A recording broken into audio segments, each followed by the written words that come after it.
There you go. So, okay, magandang araw sa inyong lahat, mga kataralets. Kain tayo.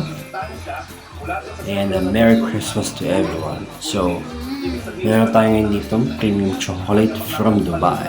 So, ito ay padala ng kaibigan ng aking esposa mula Dubai.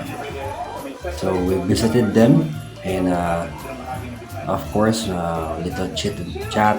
Tapos, syempre, hindi mawala yung kainan and all the things about Christmas. So, ito na nga, binubuksan natin. Dubai Chocolate Premium Chocolate siya. With mango and passion fruit inside. So, okay, so as you can see, ito na nga. Binubuksan natin. So, ayan, ating hiniwa para ating tikman. Premium chocolate, mango, and passion. Okay, so, nung tinikman nga natin to, napakasarap. So, hindi siya sobrang tamis, hindi sobrang sa may part na parang kinain yung chocolate, parang ang tatis sa lalamunan.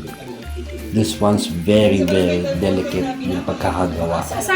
At yung kada kagat mo or kada nguya mo, nalulusaw siya.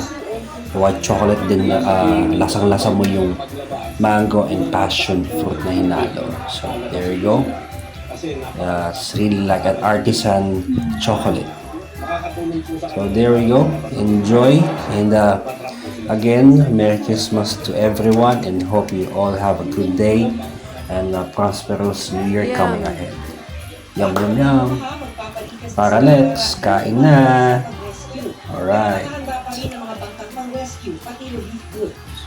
Mula sa command center sa Pasig City, Premium chocolate, mango, and passion. Bye!